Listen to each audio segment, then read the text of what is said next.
We might be live. Let us Are know we in live? the comments if Yeah. we are live. Tell us if we're live. If we're live, then hello. Oh, we are live. Had some minor Thumbs problems up. there, but Welcome to Brandon turns into a Let's Player. yeah. Um, Though I'm going to be playing for you today. yeah, you're gonna be Yeah. playing. Brandon and Charlie Let's Play. Brandon pontificates and Charlie plays. Yep. If you don't know, this is the great Charlie, Oh. who is the director of Moonbreaker and creator and Grand Poobah Yep. Unknown Worlds. of it's you've co-founded Unknown Co-founded, Worlds? yeah. Almost 20 years ago. Which made Subnautica Yep. among other awesome games. Yep. Natural Selection. Zen and Sudoku. Anyone play Zen and Sudoku in the house? Probably not. No one played that game. Yeah. We're trying to make money. We needed money, so. Well, money is good. Money. Yeah. It's important. It lets us make more things. Yeah. I mean, that's where Moonbreaker came from. Like, if we didn't do that, we wouldn't have Moonbreaker, so. And I am Brandon Sanderson. You're on my channel. I assume you know who I am. Yep. I was going to introduce you, but that would be ridiculous. So.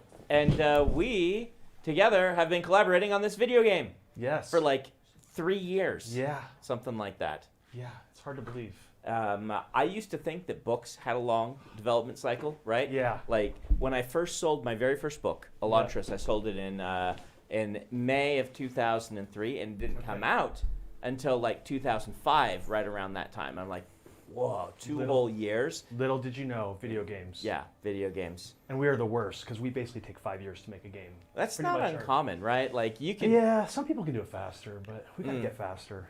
I don't know. But the thing about the video games is it was that long until we could even announce it, right? Yeah, like that's I can true. announce a book pretty True, early on, but you got to true. get all your ducks in a row. We wanted this game to be good enough that like you could put your name on it. You know. Well, yeah. Like, we just didn't want to like here's a piece of junk and then Brandon's attached to it and then ruin your career. That wouldn't be any good. Love video games. I mean, I think people have been burned.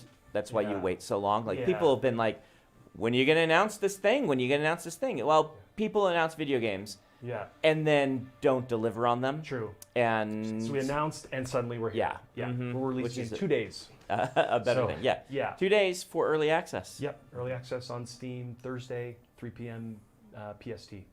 Game's free to play. So right. Well, so it's pay to download, but we've kind of built it so we can basically so we can support it for years. Okay. So we do have some currencies and things like that because we want to keep adding units to this game. Okay. So how much does it cost? It's $25. $25. Yep. Okay. Yep. And then we have a founders pack also, which gets you a whole bunch of extra stuff. If you really love the game, you can spend an extra 30, get a cool extra skin.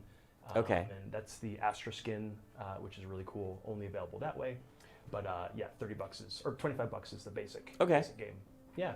Awesome. Yeah. Should we go into it? Let's go into it. Yeah. I'm sure people want to see it. And do we? This is a Q&A, so I guess. Yeah, we'll talk for a little while. show the game Adam's first? collecting questions and things Yeah. like that. So I haven't played this since. It's been a while. It's been about. I don't know. It's been a while since. Yeah. Like, this art was not here when I Yeah. played it last. So yeah. Been hard at work on making art. You didn't have an AI when I last played it. And we didn't even have roster building. Yeah. So maybe I should show you that first.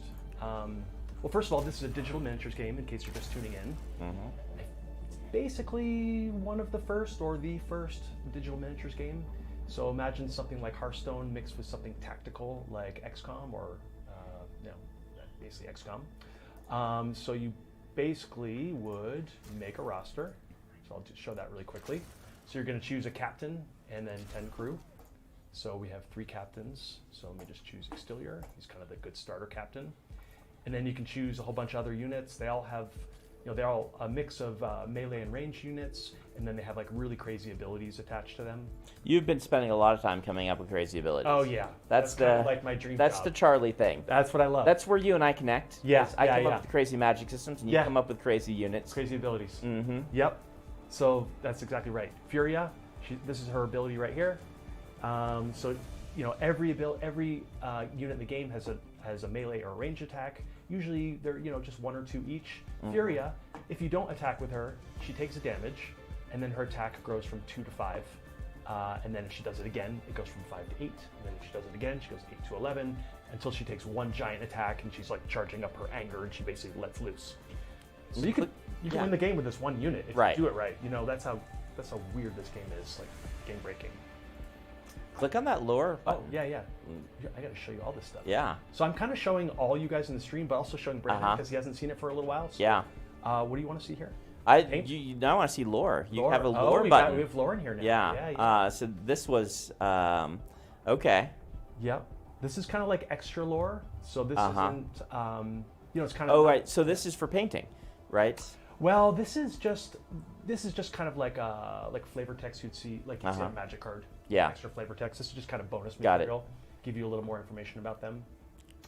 We have stats here which are not filled in yet because it's early access. We'll be adding that.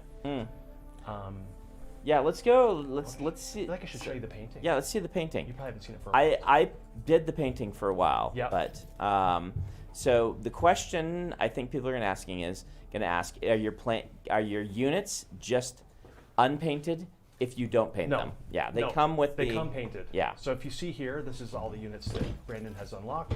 Even though I've given him a bunch of extra, he has the ability to unlock everything. But these are just the ones he has now, and you can see they all are painted. So like each unit you get is painted, but then you can customize it. So if I do that, I just do new scheme. So here's a default just blank. Yep. And we just went crazy. We wanted to make this just like Warhammer, basically.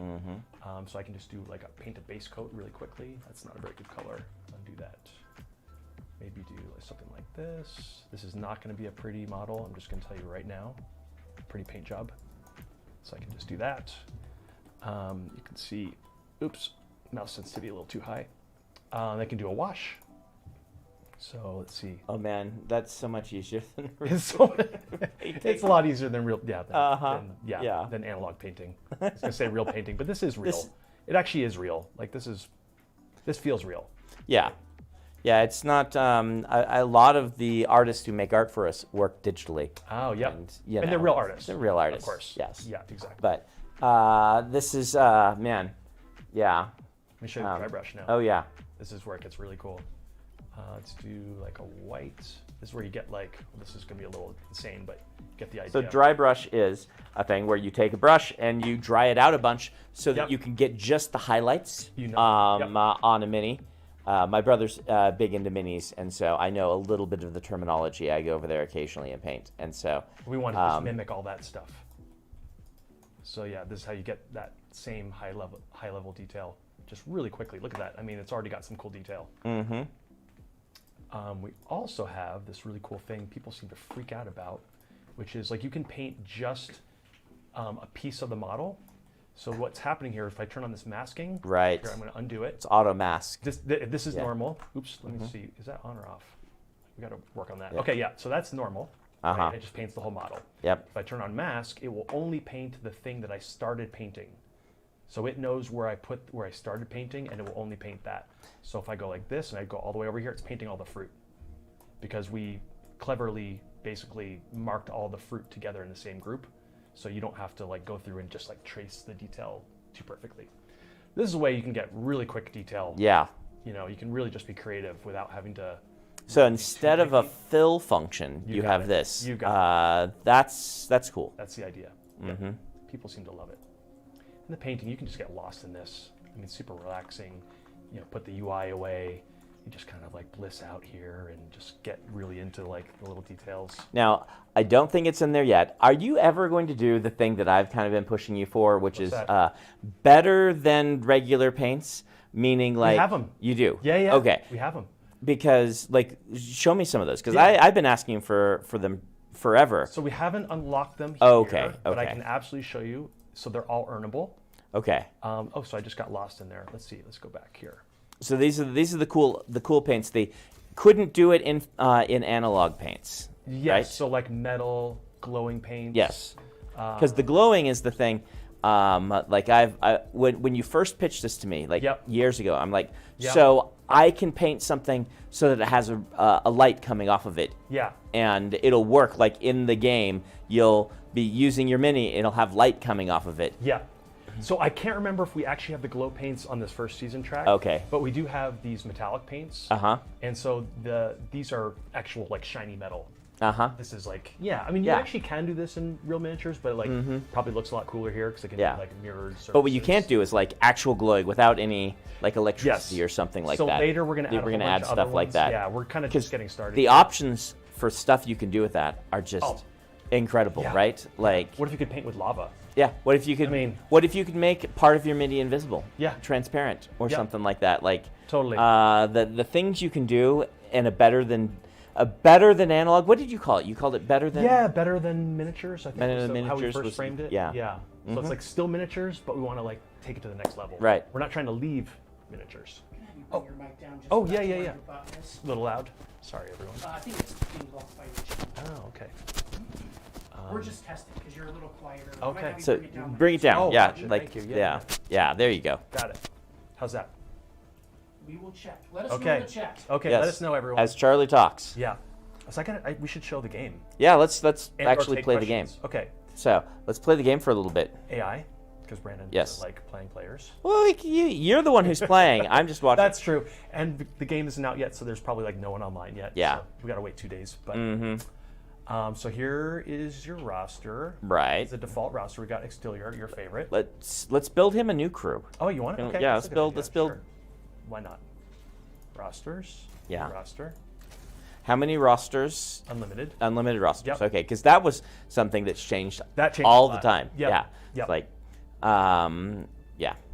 So do you want to just pick some units by like? Well, let's see. So. Talk about Furia. Let's get her. Yeah. We So- can do our new one that we just painted. Yeah. Our sweet new paint job. It doesn't look like much, but it's okay. What else? So do we? Let's see. Brandon kind of unit. Let's do the tone of Lots of ranged units. Okay, that's good. Let's see. What is Extilior? What is Extilior? Is melee. still melee, and Yep. he's like. Does he have the thing that spins around and hits He everyone does. next He to still him? does. Right. Yeah. So when I was last time I played, I built something that was basically he goes in, takes the aggro, and then Yep. we shoot and throw bombs at people from range. sounds great. And so, but he's gonna need someone to keep him alive. Yep. So let's Then get Stitchy in here. Let's get Stitchy. And if we don't have him yet, there he is. Yeah. Good. So healer. And we do. So our basic plan is going to be run Extilior in, Yep. get him surrounded, Yep. heal him, Yep. throw bombs at things, and then have a fast unit that can mop up. Sounds great. I think I pretty much did that. This Stitchy will be able to heal him. Yep. This Tona Mystic Menteo is really good. You can read the ability. Yep. Look at this thing. Mm-hmm. Oh, interesting. Late That's game. clever. This is really yeah. swingy. Yeah. So As a that surprise. that can make a tank. Yep. So they basically have to kill your captain in one turn. If Pretty you've much. got one of those. Yeah, or just chase him down. He's Yeah. really weak, so he can be chased down. Brandon's Extilior. Krizu. Done. Okay. All right. Let's so try this it. is what we're doing. Okay, we're doing All it. Oops, we're in the wrong place here. Play. Now, when I played last time, I got a randomized crew. I couldn't pick them. Yep, This true. is We one of the changed all things that. were Yep. that's getting tweaked. We listened to even internal feedback. We're Yeah. just like, I mean, that was my big thing. I won't belabor it too much, but basically, we wanted to make sure the meta wasn't getting stale. So we wanted to basically generate randomized rosters for people. Yeah. We just discarded that eventually. Yeah, Might I come mean, back in I some was way. always a little worried about Yeah, that, yeah. particularly in PvP. Yeah. Because if you just get a bad roster, It's true. then true. you're just and so The thing is, you can play with all the different randomized rosters and then choose the ones that you like the Yeah, most. But yeah. it does require some effort. yeah. So, but yeah. you're I mean, not wrong. you would see people just make a crew, throw it away, True. make a crew, throw it away. In this way, I mean, you're going to have to deal with the meta. Yep. But, I mean, It's just different. That's It's your what- job. It's my job. It will make my job a lot harder, It we'll will. say. But it's okay. It's what people want. It's actually what we want to. yeah. So what happens is your captain comes down, Yep. and then every turn you get an amount of cinder, which You is got our it. kind of got our resource, and Yep. then that can be used to summon new units. You got it. Down for you. Yep. And so And that cinder is also like what you use to use all sorts of powers and stuff. You got it. So you have to decide: do I want to put on my power? Do I Or do I want want to bring summon out new units? Yep. Is your list of units you can summon randomized? It is. Yeah. Again, so you with the basically anti-meta get a thing. hand. Yep. Exactly. Now that's a good randomization. It is. I really like that. It's like you draw cards, but you're drawing units. You got it. And you can spend more cinder to get more units. Yeah. So you're always trading off, like, do I want to play with what I have and try to get those out sooner, even if they're not my perfect unit in this situation, or do I try to like spend to dig for another unit? So, yeah. And people might notice one of the charming things about this is I love the movement. People really like it, actually. We were on the fence at first, but we just Were knew you? we had. Well, we knew we had to do it from day one. We said When you pitched it to me, I'm like, that's just going to be so much fun. We- It's like little minis that move around. Yep. And you can pick up the minis and look at them. Yeah. So you can see people's paint jobs. So I can see all these guys. Yep, but there's no articulated animation, but of course they still have character. They bounce wobble, around, they they- wobble, yeah. yeah. I feel like people like that, so we're happy that worked out. Let's see, what else? Oh, and down here I have these 2 ship assists. Oh, those were in when I played before. Those were just in your. They were, Yeah. but now they're on cooldown, Okay. so you get them every X turns. Oh. and they're free. Okay. Are those randomized, or you just get? I didn't show you that, but Yeah. I kind of clicked through it. Yeah, you they picked them? They are randomized. Oh. 3. You get 3 pairs that are randomized at the beginning of the match, Okay. and you choose 1 bucket. Okay. And this is our last holdout on making sure that the meta doesn't get stale. So we'll see if people still like it. I think it's working really well. I but mean, it is a digital game, so you Yep. can tweak stats. Absolutely. In the middle of things. Absolutely. Like, how much do you plan to do that? a lot. Yeah. A lot. This game is pretty young. I mean, we've been playing a lot. Yeah, but I internally, mean, let's say that you're out of early access. Yep. And you have a season happen. Yeah. And something's dominating. Oh, you're gonna hit obviously. you're just gonna be like, all right, guys, starting next week. Yeah, it's this still unit your-" has changed. You know? Yeah, you have to, right? Yeah. You really have to. I mean, that's one of the advantages of digital. It is. I know Absolutely. things like Magic the Gathering are just having trouble with this right now because it's like one of the advantages they have is it's physical, but the big disadvantage is all the other digital games They mimic the physical, right? and they can move for their meta very Yeah. quickly to keep things interesting and exciting. But can Arena probably can't adjust? No, their Arena online can't because they version. have to mimic the print. Yep. They do have a Arena only online thing that they're doing that with. Yep. Okay. Okay, that's cool. So you can play. It's called Alchemy. But Oh my gosh, that's a crazy path to go down. But it I is. have 2 versions of the game. You have 2 versions of the cards. You've got a card that if you play in standard rough. does one thing, Yeah. and in Yeah, that's really tough. yeah. Okay, so while we've been chatting, Yes. I basically brought out this cool little guy called the Snareling. Yes, I had one. Remember of the them Snareling? before. So yes. He is great against So- Extilior. Oh, I'm sorry, this is not Snareling. This is Tipu. My bad. Okay. Those units look very similar, and we have some problems there. Okay, never mind. I moved him to the wrong place. I'm going to be fine. Everything's fine. All right. So what is forget- Tipu? So Tipu is really awesome. Tipu grows over time. Okay. Each time he hits, he gets a +1/+1 permanently. Okay. So this guy is like, he can become a total tank. So I'm kind of hanging back here a little bit because this unit here is really tough to break through. It's going to kind of keep me at bay. I kind of want to get some other cool units out before I run in. And if there's questions, I don't know, I'm happy to answer them while I'm taking playing. some questions. Yeah. Adam, what do people want to know from us? Well, the first question, and I apologize if my audio isn't great. Okay. So let us know in the chat if I need to be adjusted. But Alfredo Mess says, between Moonbreaker and the Kickstarter, you've been working on a lot of miniatures content lately. Yes, I have. True. Were minis a hobby of yours growing up, and are they something you collect personally?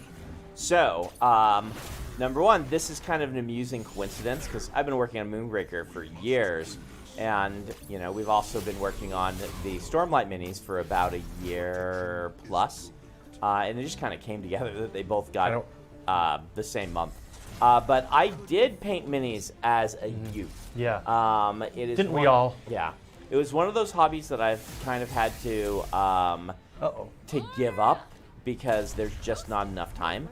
Yeah. And nowadays, my brother's the big mini painter, and I go over with my kids sometimes, and we will paint minis together. So I have some minis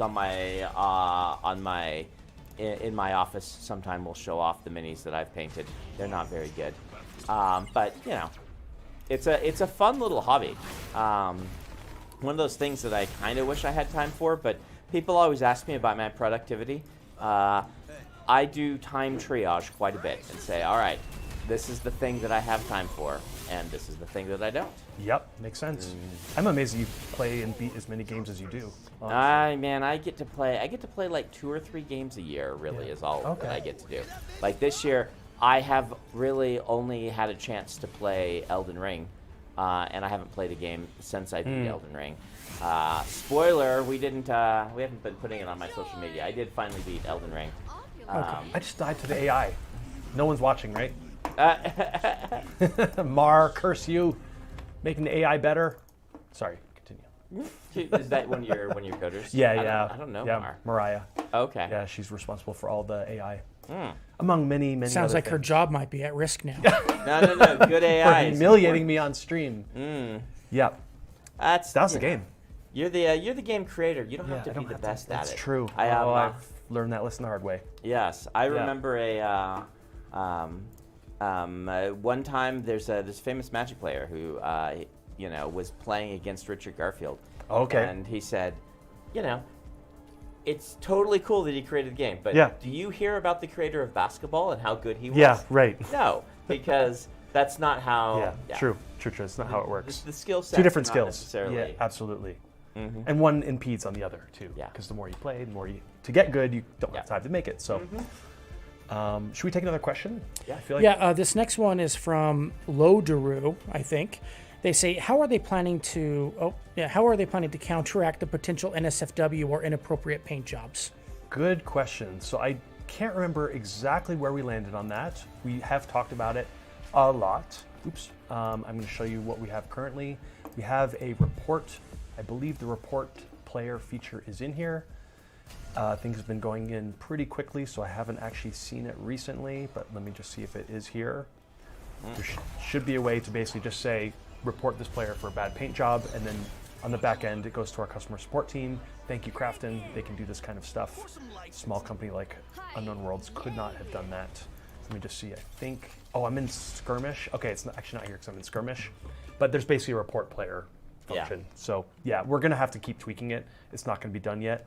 Max McGuire, the main programmer, technical director on this project, and my co-founder also wrote this really cool thing. So our tech support people can see the 3D model in a web browser. So they can just, when people report, they can basically click a link and they see the 3D model with the paint job on it and then decide, is this okay or not?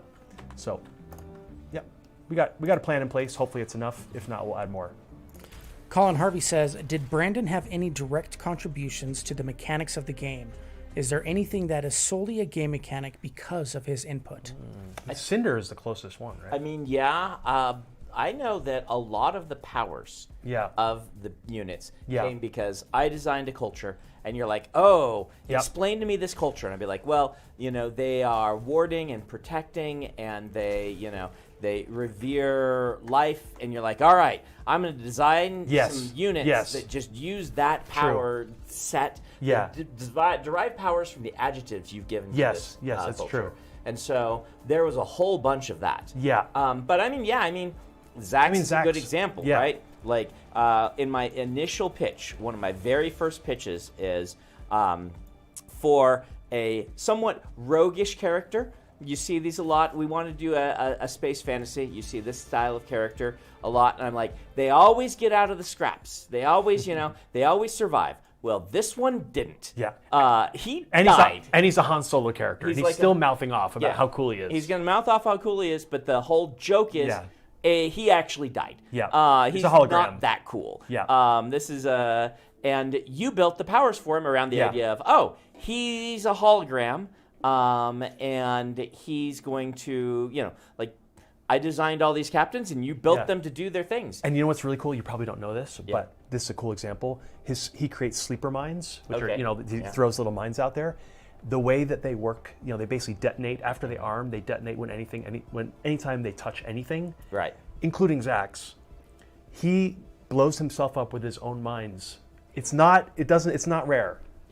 So It very fits- thematically It fits appropriate perfectly for him. with Yes. him and his backstory, right? So There was only one captain I designed that you had trouble building powers for. was that Astra or Yeah, what's that? was that Astra? I can't No, remember. no. might It's be the a- one we took out and Oh. replaced with another one. Oh yes, coming up in a future season. Yes. Yes. And so, Yeah, which we're not going to talk about right now. nope. But there- Now you did add the frog.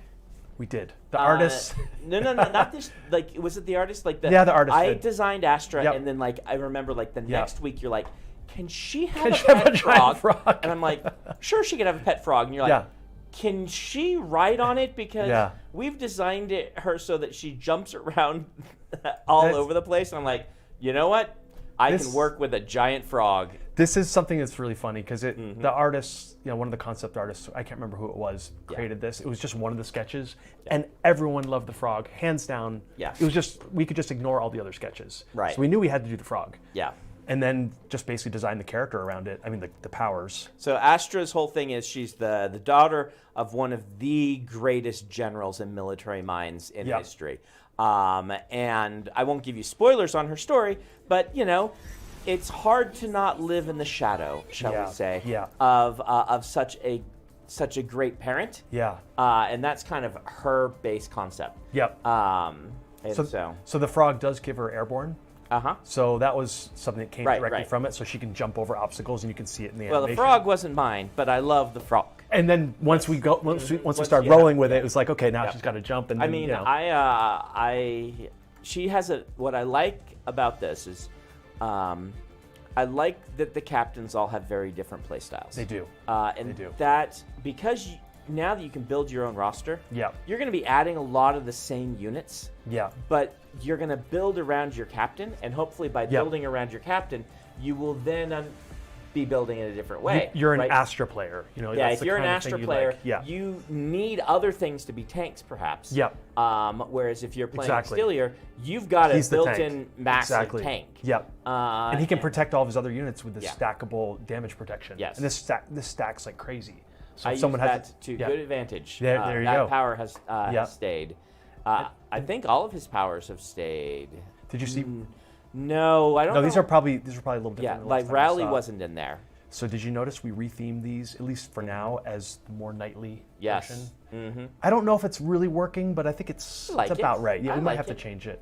So Extilier's thing, since I said what the other two's thing is, Yeah. is Extilier is a giant death robot who recently became self-aware Yeah. and is looking for purpose, and has latched onto noble codes from the past as something to give him a guiding light of how you be, created for destruction and death, Yeah. but try to find some purpose. Yeah, in life. redemption. Yep. Mhm. Yeah. So So he's trying to right his wrongs from his previous life. But he's still a death robot. He's Yeah. not going to right his wrongs by going and talking to people. or like making a farm, right? Right, He's yeah, not yeah. going to go. Yeah. The Choleki bots, they're out there. They're gonna have their farms and things Yeah. like that. He just can't do that. Yep. But he can be like, all right, maybe there's a way to walk this balance Mm-hmm. between what I was created to do and what I want to be. Yep. So Excellent. Should we take another question? Yes. Baird Rock Brown says, "Can we get some lore and backstory? And is there a story mode?" Oh, we haven't even talked about that yet. All right. Okay. So, let's just start. Should we just planning go it. in? Yeah, Should we just do it? here's how you get your lore. Your Story. Yeah. Yes. You ready? Should we just do it? Yeah. Hopefully you guys can hear this. We'll only do this for a few minutes. Okay. We're not maybe going I'll to play just all 20. maybe I'll just scrub ahead. Yeah. There's something. All right. You should not give too much because it True. could be spoilery. True. It is So, spoilery. So this There's Extilier talking. Okay, this yeah. is my concept. Yeah. From the get go. Yep. I pitched the whole team on this, which is having in-game audio dramas that you can listen to What? that will introduce the characters So you're going to be painting, right? Yeah. You're going to go and you're going to be like, I'm going to go paint. Yeah, we just go back to the beginning, hit play, and So you're just like, close this. I want to paint my dudes. But I want to be doing something. I have a friend, Micah, Captain Demo from Stormlight. He would play World of Warcraft, and he would. We should probably pause that. 'Cause, Yeah, probably. You know, we're Spoiler. talking Okay, so much. yeah, Not true. just True. spoilers. And they talking can't so really much. hear it. Yeah. So he would play World of Warcraft, and he would always listen to Loveline while he was doing so. Okay. Do you remember that Loveline, old? yeah. Loveline. Yeah. That's pretty funny. And I would always walk in and be like, why are, I didn't play MMOs, right? I do not have time for an MMO. I'm like, why aren't you playing the game? Why are you listening to this thing? He's like, well, I've got to kill 1,700 rats in order to maybe get this this rare drop that I want. So I'm gonna, do that and that in Loveline. I'm like, that's actually kind of cool. It's multitasking, right? Mm-hmm. And I thought, it's really too bad that World of Warcraft doesn't just have, audio dramas about the characters so that you can be playing and stay immersed while you're playing. What kind of brush do you It's have? a stipple. Oh. Yeah, we just added that. Now that's cool. We hired, as an aside, I don't know if you know this, we hired all professional miniatures painters. Did you? To paint all these, and one of the first things they asked for was a stipple, so we just had to add it. Continue. Yeah. Continue. I like how, so these were all painted in the system. Yeah, All everything the- you see here yeah. is painted with this tool. Yeah. So I had this idea in my head for years and years. And I once told some friends at Bad Robot, which is J.J. Abrams' company, this idea I had. And I think, honestly, that's why they introduced us. I think so. because They're like, we got you a were perfect working fit for it. on this game, and Yep. and they're like, you're going to be spending a lot of time painting. You don't say. Yep. And so they came to me and said, there's this cool game. You ought to come listen to these guys. And one of the very first pitches I made to you guys was, hey, I have this idea. No one has done this.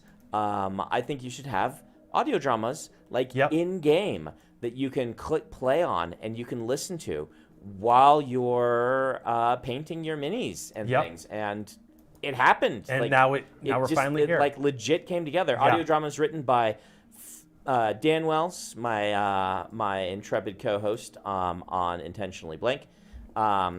I came up with the outlines and the characters, and he wrote the audio dramas themselves. And they are fantastic, and we are really looking turned out forward well. to you guys being able to. That's how you're going to get to know the characters. Yep. So you said, can we get some lore? I want you to listen to the audio dramas. I don't want to spoil it. It's a full story. Right? Yeah, it's full story mode. Now, when you say I use lore differently than you, yes. I Sorry. use lore for any story in a game, anything related to so narrative, ambient, and all that stuff.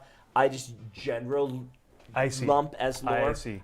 You're I guess right. I should probably listen to your terminology. No. I should listen to yours. It's your game. No. But if you want to get the narrative of each character, if you want to find out the lore behind a character, you listen to their audio drama. Right. You're welcome, by the way. This is your exterior from now on. My exterior is. Yep. Wow. that is something else. I mean, I was limited on time. Yeah. Are you bragging about how awesome that is? I think it's just gonna be. It's gonna be really funny to see you play online and people recognize you because you got the pink head exterior. But don't worry, you can't ever change my. You actually head can. exterior. So you can, but you wouldn't, would you? No. You can just go back. But No, I would never go back to so boring. This incredible paint job done. He's searching for himself and how to express himself. Yep. And what he's come up with is my face should be pink. Yep. And a yellow bandana. So the thing about the lore is, or the story, we're releasing those audio dramas every month. Yeah. So we're probably gonna have to skip a couple months, but basically every month. Your terminology is better than mine. Okay, because good, it does good. make a good distinction Heard it here between first. them. Yep. And so we'll be doing the audio dramas. You can get other lore by reading about the pieces, and just kind of paying attention. We'll be adding a lot more of that sort of thing. Yeah. Like right now, there's not a ton of it. Yeah. There's not, a ton of little unlockable hints and things like that. But we will be adding a lot more. Yep. And we have, the cool thing is Brandon has built this entire universe, like huge documents to describe like everything in the game. So it's just up to us to start building the game around it, which of course we've already done, but like we're going to be dribbling it out over time.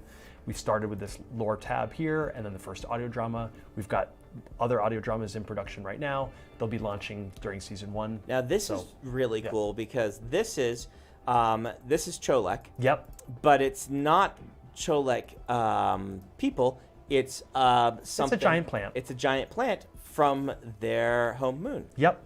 So this thing is nasty. That is pretty cool. Yeah, pretty. I'm glad you did. Like you were always saying, you want to do lots of beasties. Yeah. But you're also saying it was kind of hard to get beasties of the right size. Yeah, that was tricky. Which is a challenge. So I'm glad to see a beastie in here. I think we did it. I think we actually managed to get because miniatures games they get really exciting when you have those giant like bigatures or whatever. Yes. They're really big ones. We couldn't go as big as like a giant Jeep next to all these little tiny units, but I feel like we more or less got the scale. So they can have captured different footprints. Yeah, only 2. We have small and large, footprints? but Okay. hopefully it's enough. It starts to get more difficult when you have more than that. Well, and our battlefields are not, they're built pretty for tiny. squad based. They're very right? tiny. Yep. How many battlefields are we launching with? So we're launching with 4, and then we're going to be they're going to be releasing along with the audio dramas. We're going to be releasing new maps. I knew you were worried about that.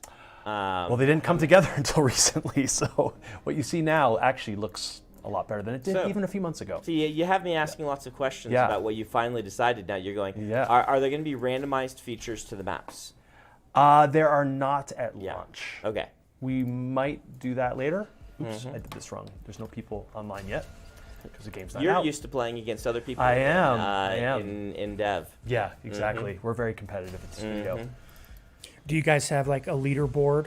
So Fabrizio does have access to the back-end stats, so he can give us the ELO ranking of any person, and sometimes just does a little screenshot and pastes it into chat, which causes quite an uproar, because then that's usually me saying there's a bug here, right? And everyone else saying this looks great. So I just wanted to show you this environment here because it's such a cool. Like I feel like we captured. So is this like a Methadori? It is a landing pad. Look at the ships. Oh, Methadori ship. Oh man, I imagined those, and now they actually. And now they're here. Man, we're gonna have to find some way to get people's ships they can paint. Oh my gosh, I think we're gonna be able to do that. Yeah. I do think like so. Like the ship. So.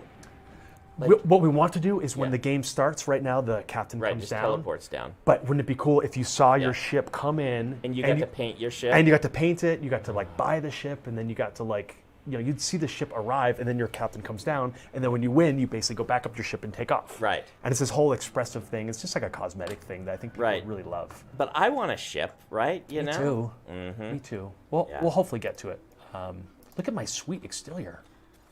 I mean, your sweet exterior. It's amazing. Come on. Yeah. There's not enough green to clash with that pink, I think. No, but he's very readable. Yeah, he is. Yeah. Yeah. I mean, it's easy for the Zax to. Oh, I like that Zax kind of floats. Yeah. Isn't that cool? Yeah. Yep. On his little hologram pad. Yep. More questions.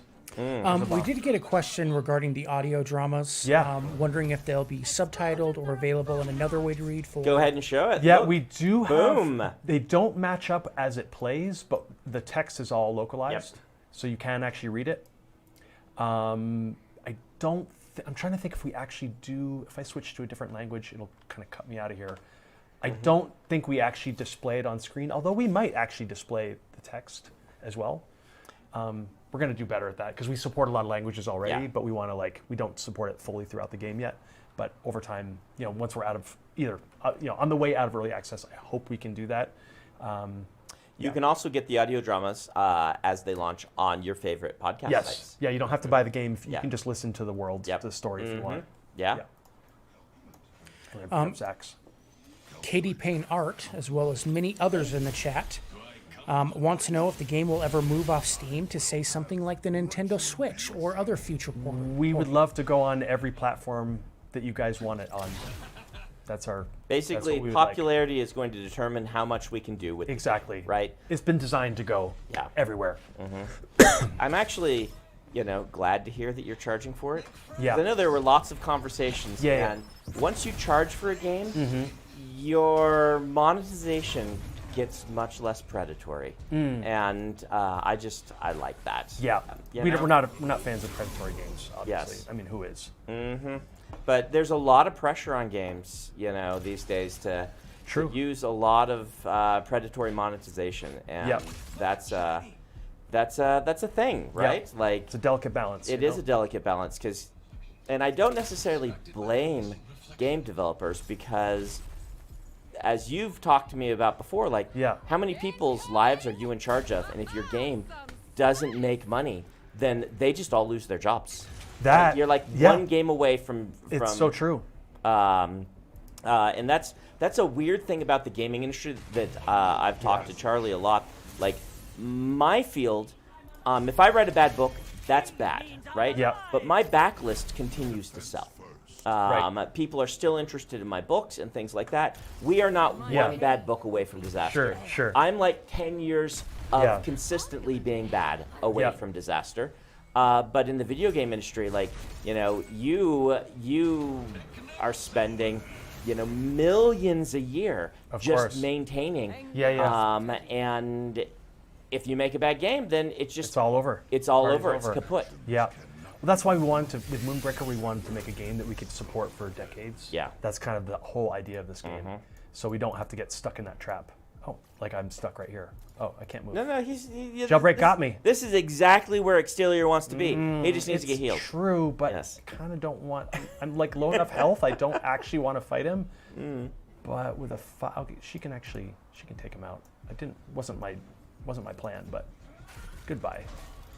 Okay, good. And you notice that whenever a unit dies, he gives hope, basically. Right. This rally, he gives his shield of hope to a random ally. random ally, And yep. so he gave her the Right, that. because you only got 2 units on right Yep. now. And it could be him too, but kind of thematic too. Yes, more questions. The next question is from Joel Deshane. He says, regarding features of painting, Yeah. if I paint the minis in my squad purple, will they be better at stealth or faster if I paint them red? Something along those lines. Okay. No, we want that to be totally creative and not gameplay affecting.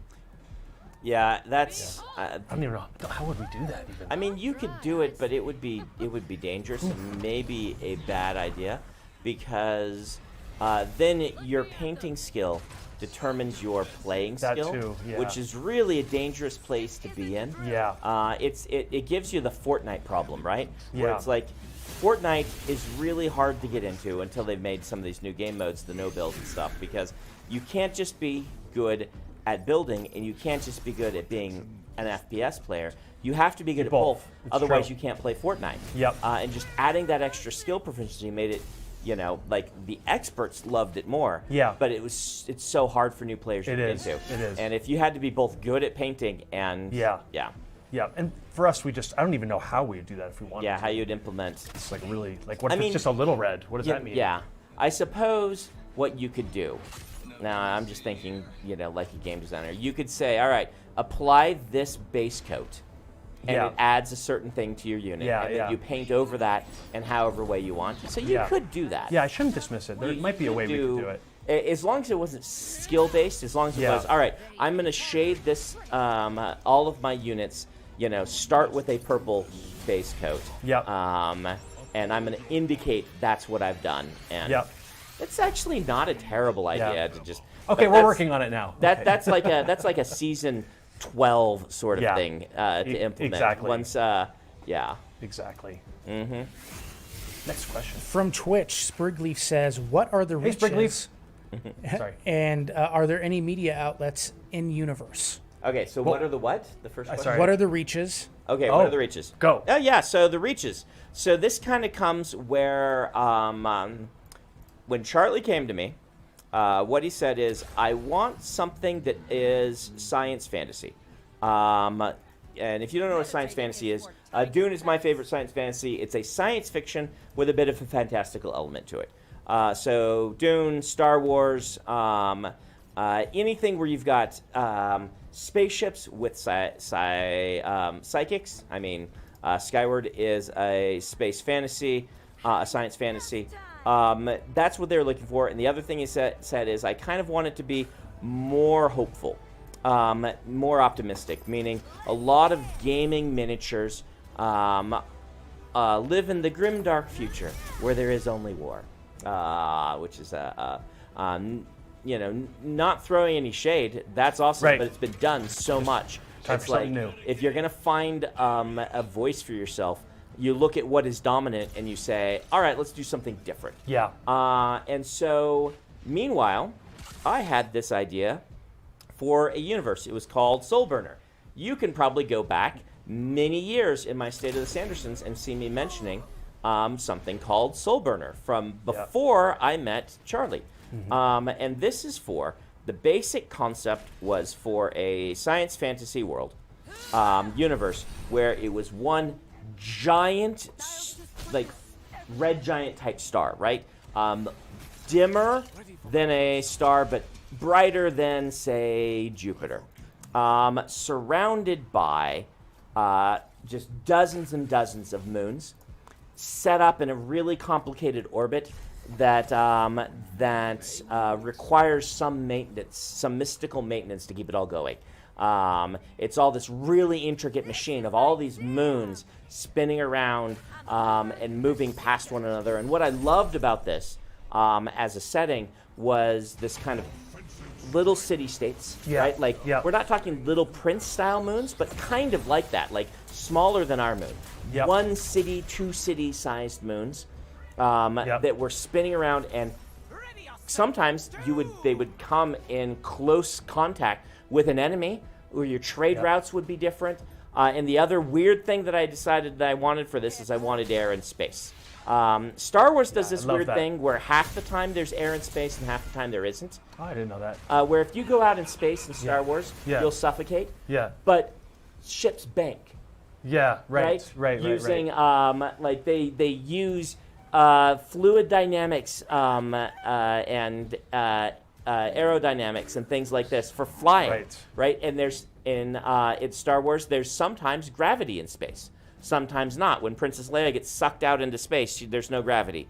But when a ship turns, everyone falls sideways. I'm like, I don't like this. We can do better. We can do better. And so what I said is, it's a feature. There is actually air in space. You can get in a ship that doesn't have a canopy, and you can sail or fly between two of these moons. And so you can use, you can get on a giant pterodactyl thing, and you can fly very slowly between moons. They are close enough that you could do it. It would take you months, but you can do it, and you can breathe in space.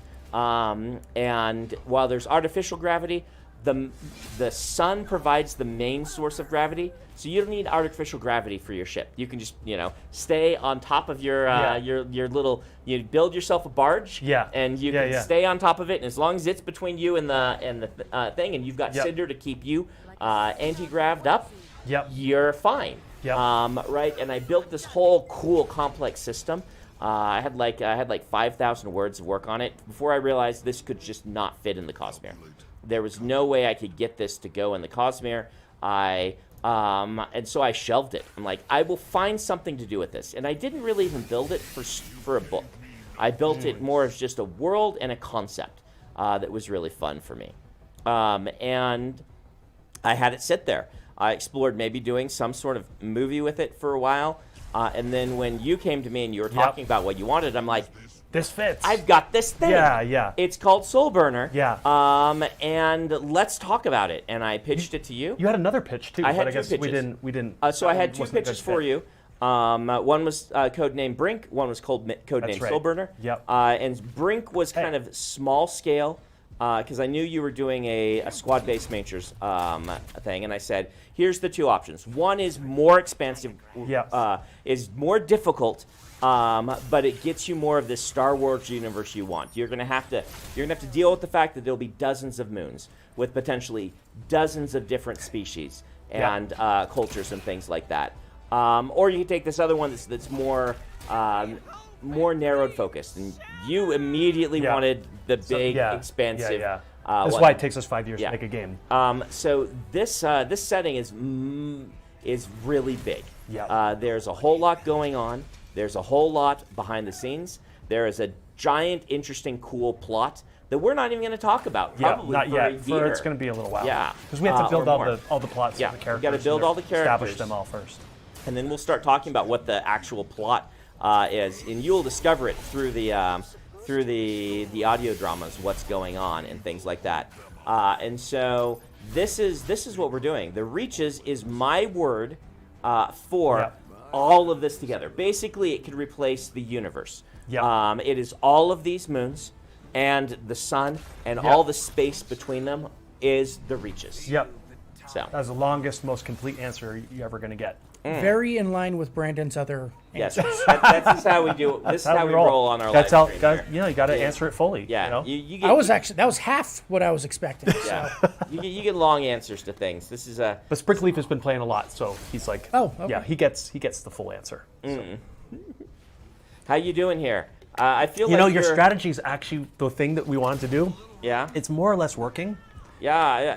So this guy, Yeah. he's giving me tons of health, Right. and staying away from everyone, and my Exterior is basically just running in, killing everyone. Right. The problem is I don't really have a lot of offense at the moment. Yeah, your other things are like Exilior has as AOE, Oh, so he can does. just hit everybody. And that was a mistake. Yes, because if you Mar. can beat the captain, then you win. Yep. Should not have. Oh, look at that. That was Yep. actually really bad for The him. captain is your golden snitch. Yep. If you can beat the enemy captain, you auto win. And what he just pretty much gave me that win. So I guess Yep. we're still working on this. But thank you, Mar. Oh wait, okay, that's gonna save him. So Savria, she will reduce. You can see her ability in the upper left. The next damage that unit takes is 0. So I want to hit him with. If I had a really like a chip damage kind of thing, I would use it. Unfortunately, all I have is this. That'll knock that off. Yeah. And then I can hit everyone. But the thing is, I'm stuck in here. But it doesn't matter because I'm just going to stick him to the ground. Now he's stuck. I just have to wait one turn. I'm going to get my free reinforcement. Not free, but I'm just going to bring this guy in case I need him. And the game, he's stuck. And this is the little guy that gets stronger every turn. It is. Right? But it has to he's deal going to sneak in damage from this first. side. You got Yeah. it. But he's dead. Unless he can kill me. Unless he can do Yeah. 14 damage. He's going to try to kill my super healer. That basically this guy just heals my captain. Yeah. Like a huge But amount. for as Cinder. much as you didn't spend. You got it. So it I can doesn't just. use up. I mean, It actually doesn't use it. Yeah. Yeah. Okay. But you have can to save it for next turn. Yep. Yeah. Yep. So that's cool. Yep, it is pretty cool. And now he dead. This is it. Take that AI. Yeah. Take that, Mar. Okay, now I have to win right now, but luckily I will. So that's it. Yep. GG. White Fisher says, could you tell us about one of the times where there was a disagreement between both sides? Maybe in terms of world building, game direction, etc. And how did I'll you take guys that one. solve it? Yeah. Go ahead. I'll take that. I mean, basically, Brandon is like a super pro. So, I mean, if there's a disagreement, like if we give feedback on something, Yeah. you're just super flexible. You're just like, okay, well, here's 3 other options that are all Yeah. equally as good. And once in a while, I'll push back. Right. I'll be like, Yeah. all right. Yeah, true. Yeah. There's never a Yeah. That's not how we roll. No. But if you come back and say, here, this isn't working for me. Yeah. My goal will be to give you options, but I'll Yeah. sometimes push back and say, I don't think you quite get it. Here's Yeah. the advantages Yeah, of this yeah. one. But if you come back and say it really doesn't work, Yep. I mean, the thing I've been saying, you're going to hear this over and over again if you Yeah. watch the interviews with Yeah. us about this. The difference here is, well, it's not even that different actually. World building must accentuate gameplay, not the other way around. Right. Now the thing is, Brandon's I no realized, diva, in other words. I've He didn't- realized this is the same in books though. Yeah. Your world building has to accentuate your characters story. and story. Your world Right. building shouldn't be an Yep. end to itself. Although the characters, yeah. even in this case, Yeah. were subservient Yes, to the gameplay, characters right? in video games I've played. Yeah. So I have a fondness. I'm not going to mention any names, but I have Mm-hmm. I have gone through and played a bunch of games that have had authors involved in them. Right. And I feel like I can tell when the author was in charge. Yeah. And when the author was there to help someone who knew how to make games fun. Okay. Because a game with a great story but terrible gameplay is a bad game. Yeah. But a game with a really weak story but awesome gameplay is a great game. It's a great game. Yeah. Right. And I do think that great story and great gameplay is better. Like, Yep. I can point to, I don't know, the Borderlands series, right? Yeah, yeah. Borderlands 2 is just awesome because the character writing and the Yeah. story is really good. Borderlands 1, they didn't have time for the story. They're both really fun games. Yep. But Borderlands 1 didn't flop because the story was weak. Right. Everyone just said, it's really fun. By the way, the story is weak. Right. Then right, they right, right. improved it. But it's a great game. And yeah, but it's a great game. yeah. They're both great games. Yeah. The second's a little better, but it's not like adding a fantastic story made it 10 times better. Yeah. It just incremented it Yeah. slightly better. They're both Yeah. great games. And I will say for us, when the story is pulling in one direction, the gameplay is pulling in another, that's where the only time we really noticed that is when we were trying to make our campaign mode. Yes. And we basically couldn't resolve that conflict because the more story we added, basically, you create a story with structure. This is me pretending I'm Brandon. You create a story with structure. You create your characters and you set your plot points or your beats, and you try to figure out how in our campaign can we create those beats. And this is never something that I really wanted. There were internal elements that were like, we must have a campaign mode. Yeah. And the most frustrating part about the whole experience was designing like exterior story. I had to design it like 3 different ways to try to match the shifting views internally of what the campaign that was mode really should be. difficult time. And it was so hard. Yeah. And it was so frustrating. Yeah. So I'm like, all right, I'll rebuild this whole story so know. it matches your new vision of the campaign mode. We should have just axed it earlier. You came in and like, hey, I've developed this thing called Cargo Run. Yeah, right. We should show, by the way. And it turns the miniatures game into Slay the Spire, and I'm like, what? Yeah. Tell me more. Yeah, exactly. The roguelike. And that was super exciting to me. And to close that last point on my side, we basically couldn't get both great story and great gameplay dovetailed together. So what we ended up by doing is doing great gameplay on its own, which is of course the multiplayer, and then I'll show you the Cargo Run.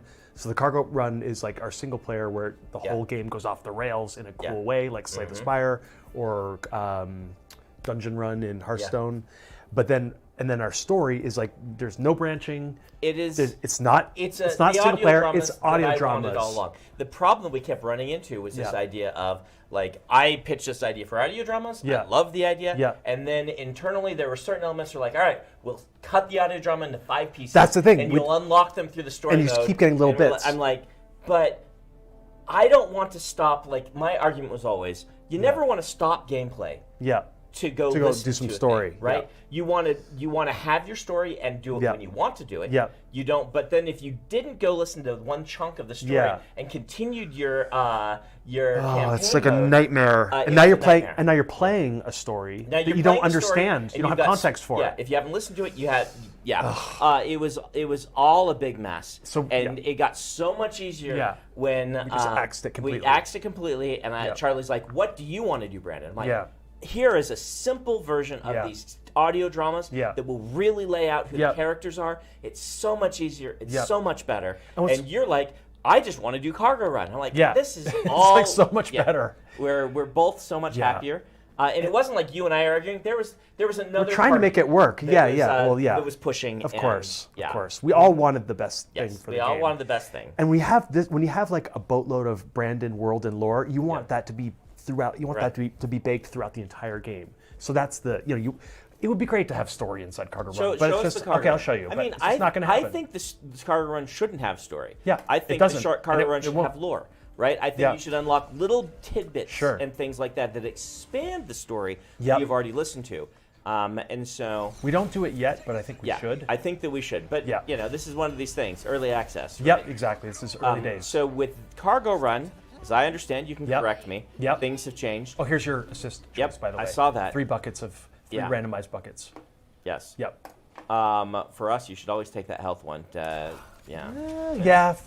only thing is it only works if he has 5 health or less. Oh, does it? He's got, which kind of fits his character, but it's dangerous. Never mind that. I didn't know about that. And look at this guy. We have special bosses for Cargo Run. These are all unique. Yeah, maybe you haven't seen these. Well, I knew you were talking about it. Yeah, I have them. They're super all in. Happy you did it. So you're going to basically fight a set of Bosses. randomized crews with a boss. You got it. To fight your way to the end of Yep. the cargo run in increasing difficulty. Yep. It gets harder and harder and harder. And it's really hard. Each one you win, you're going to get to choose some sort of way to... So what we Yeah. did, you haven't seen what we did there. Yeah. I'm going to show you. We wanted Okay. to skip the whole in-game, out-of-game thing. Okay. Most games would just say, after you beat it, choose like a batch of upgrades Yes. or choose an upgrade. We wanted to do it in-game, in-map.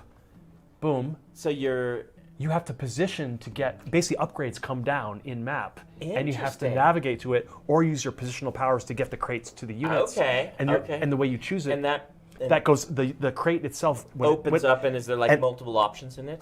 There's no multiple options. Okay. Each crate is its own unique upgrade. Okay. And depending which unit picks it up, we'll upgrade that unit that picks it Okay, up. so you can find out what's in the crate, and then You can move see the what it unit is. to you. Yep.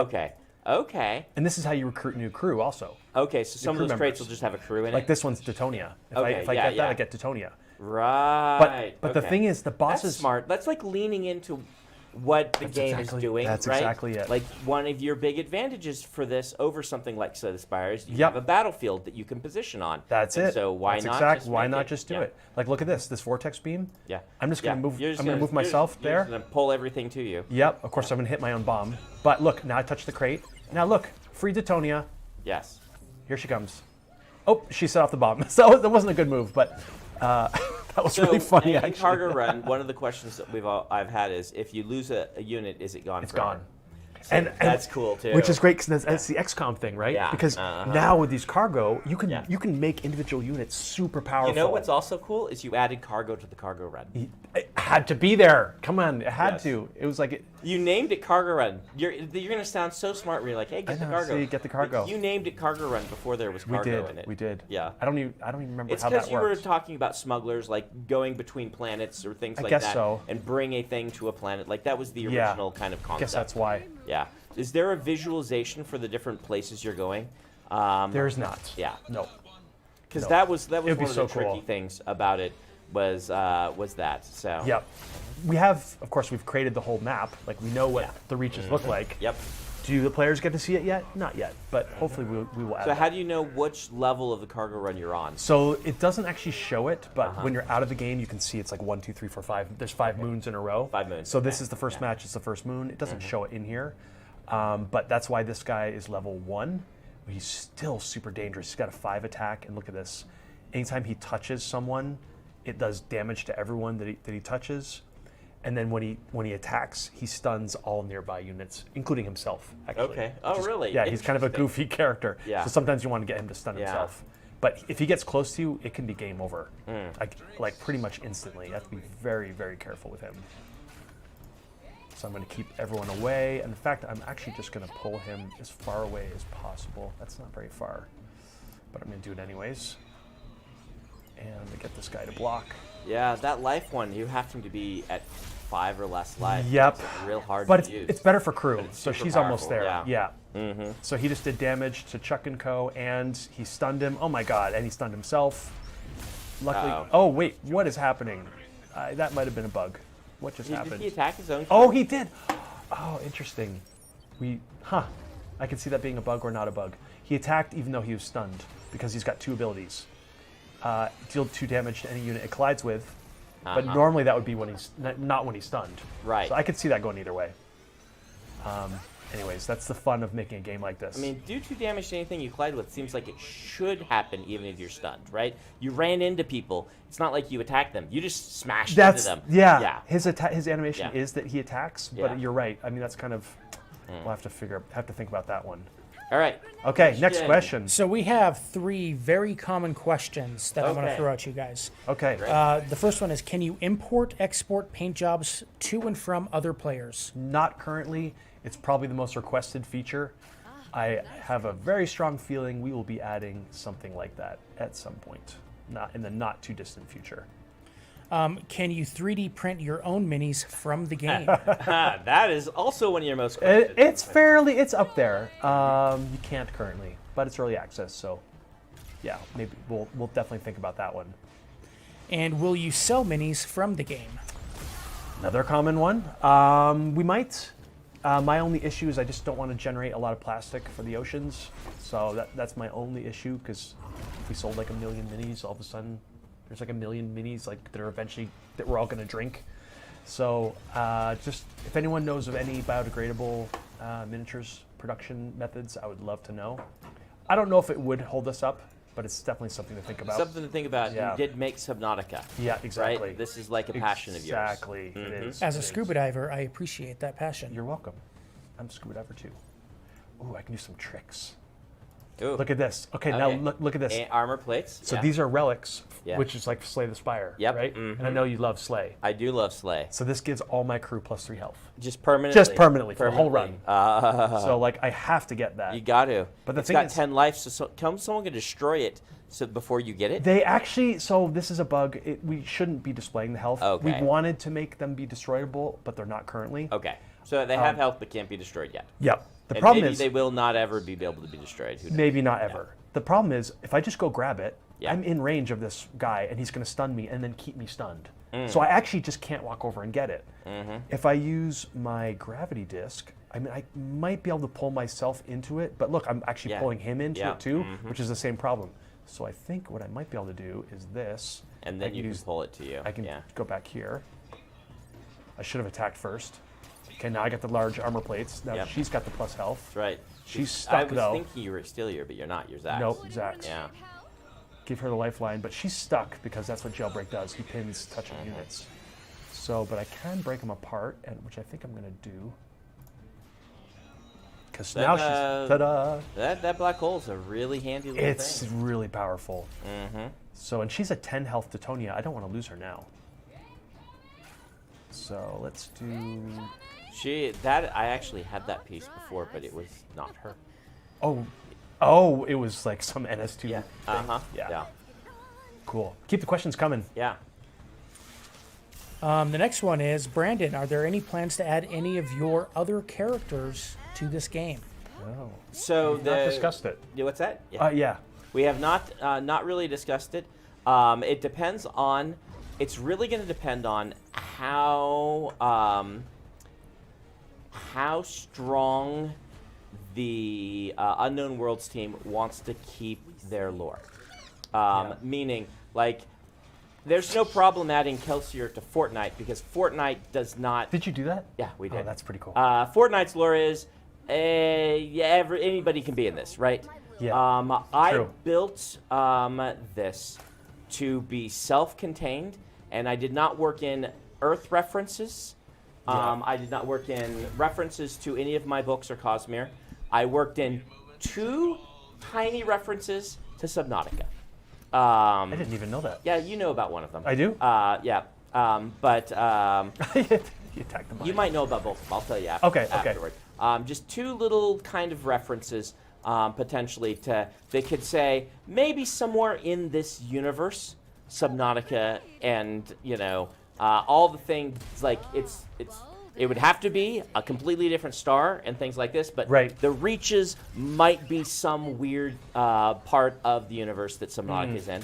That will be up to the Unknown Worlds team. Yeah. But when I build something, I like to build it for its- with on its its own integrity. Yep. And so I didn't build any references, and there's no plans in my mind to add any of my characters because I think it would, undermine the integrity. Yeah. Now, that's not to say that Fortnite has no integrity, right? Right. If Unknown Worlds eventually decides, hey, we like having references to other things, we are Yeah. putting it in the same universe as this, then maybe. Yep. So Just no plans yet. No plans yet. It's got to find its own legs first. yeah, we got to figure out what we're doing this, and really this is up to what the team feels like they want to do.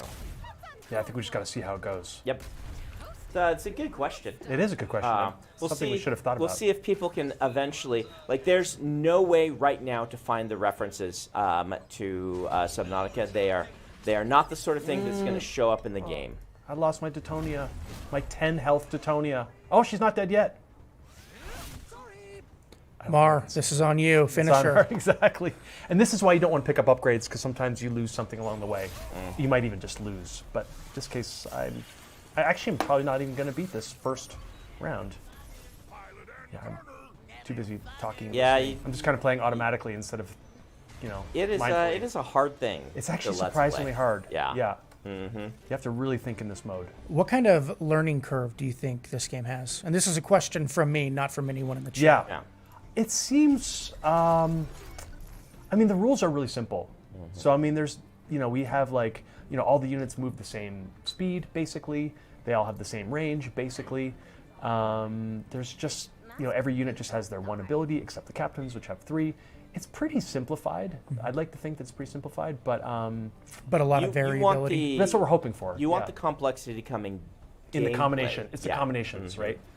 Because when you start putting them on a map, and then you're thinking about this guy, the order of attacks, Right. like this guy can pin everyone. So do I want him in the front or the back? Can I move him behind? The order that you take with your moves really affects things. Is that Sentinel locked in place? It is. Yeah. But I'm going to give him rapid fire in a second. Oh, it doesn't. Rapid fire doesn't work on him. Darn it. Uh-oh.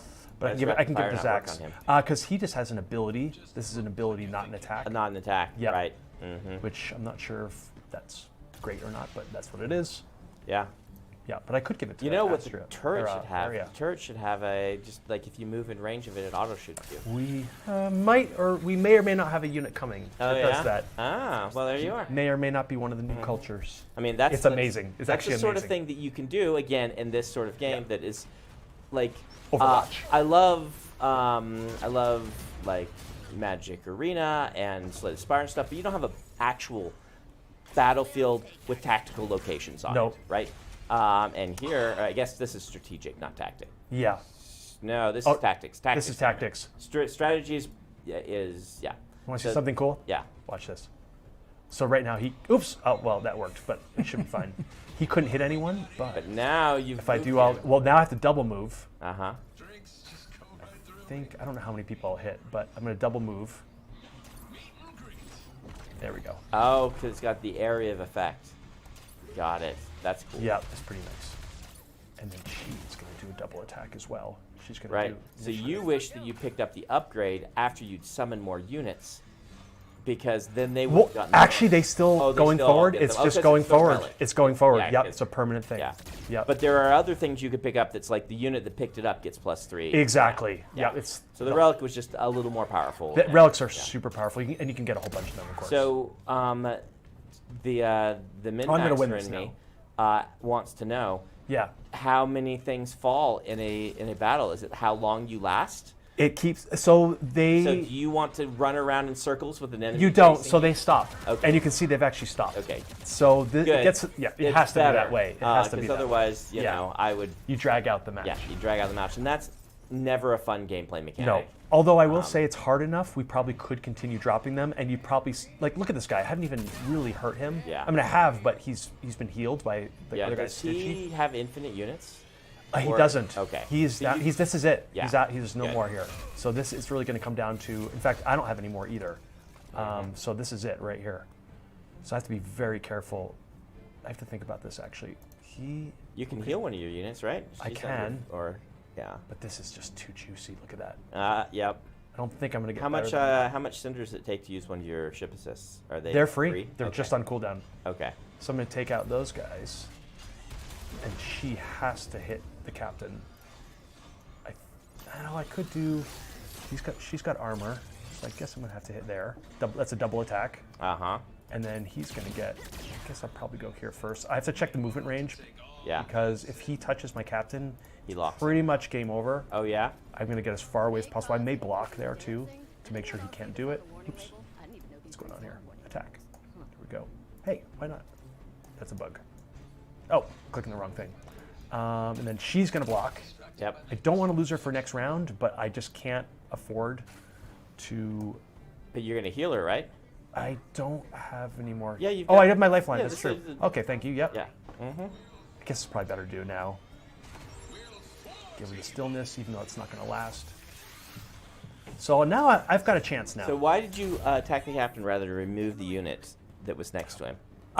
So Shrapnel has armor. Uh huh. So her attack So- does 2, but it only would have done 1. Oh, is the right. armor. Mhm. And I don't really. Yeah, it's gonna be tough to get You rid could of have that. done 3, but not 4 because the armor Oh, would I do have have removed 1 hit of everything that you did. Yeah. It would have. Yeah, it would have done. So Yeah. 2 damage would have been 1. Because like- you shot twice for 2, Oh. and then Armor goes for every attack.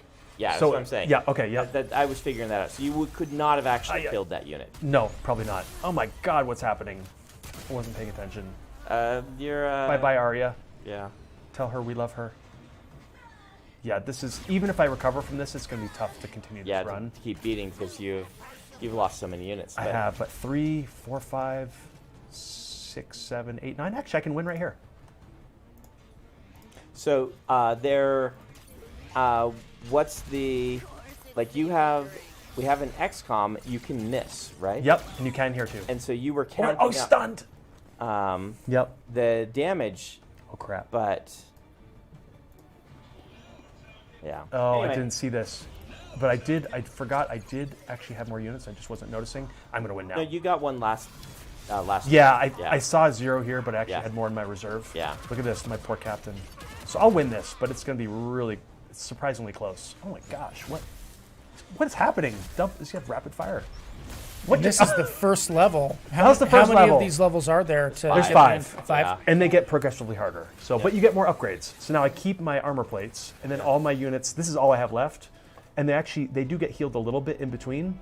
And then my captain heals some. You get some currency. Oh, they don't heal. They heal some. Oh, They heal by the amount of cinder you have left. oh basically. wow. Yeah. But look at this. All I have now. That seems like that would be very challenging. So you have to make it through all all 5. Want to do. All 5. Wow. I mean, I have to say I beat Cargo Run probably like 2/3 of the time that I play. Okay. So you can, but a lot of it is randomized, so you're never going to know exactly. So that was the first match. All right. What else? Yeah. From Twitch, Antherus GG says, do you have a favorite culture or unit that you designed? Like something that's stuck and you're like, oh, I wish they always win battles. That'd be cool to have some in some of my books. So the problem is we've only revealed 3 of the captains and 3 of the cultures, and I think my favorite hasn't been revealed yet. Who's your favorite again? It's the bots of the cultures, The which? the Cholek bots. Oh yeah. Yeah. Yep. Gotcha. Right. Yeah. And I don't think we've gotten there. We've They're coming revealed soon. The Choleki themselves. We've revealed the Methadori, and we've done the smugglers. Yeah. What'd you call the smugglers? Just smugglers. Smugglers. Yep. And so basically, you have your wild card faction. This is all the pieces we didn't know where they went. Plus, we're building a fun space adventure game. You got to have a pirate faction, right? Yeah, absolutely. So it's a wild card plus pirates, and that's just really handy to have. And then we have our Methadori, which are Space Romans. Space Romans. Yeah. A lot of armor, area control, that kind of stuff. And then we have the Choleks. Yep. Which are like energy, life-giving. Yep. Everything is connected. Yep. Powerful nature. Mm-hmm. Yep. Mesoamerican inspired. Yep. So your favorite unit is one of the ones that we haven't released yet? Yes. Well, my favorite culture. Because the units, Yes, I don't gotcha. know a lot about the units. Yeah, true. Right? Like, I have played games with Astra, and I've played games with Extelior, and that's it. Yep. And I can answer which one my Yeah. favorite unit is. I mean, they're all, I'm in love with all of them, but I have to say this one. I love your designs on all of these. John Francois and team. I mean, Yeah. man, these So Cholek cool. designs are incredible. I think They're Cholek are so much fun. I think people like the Cholek visually the most so far. Like I had no idea where you were going to go with these. Yeah. And the They're places pretty out you've there. gone are just amazing. It's got this bug on the end of a fishing line. Yeah. And he's like this meditating, like Uh-huh. I don't know, almost like wizard who comes down from the mountains and blesses you with, I don't know, blessings. But you can see his ability is Yep, that's the insane. healing one. That's one of my favorites. Another one is probably I think Furia is just the fact that she can scale up so much. Yeah. That she can one-shot a captain and win the game. It's just such a tense moment when you see her. She's building up on a back line, Right. building, Yep. and then there's other units that can actually increase accuracy. In fact, there's one which is, where's that? What is their name? Why am I blanking? It's because we're on stream. Fate Twister. This actually might be my favorite unit as well. Second favorite unit. This one, another Cholek. So it has 2 abilities. It can make a friendly ability make their next attack always hit, just no matter what, or make their next enemy or miss. an enemy make a miss.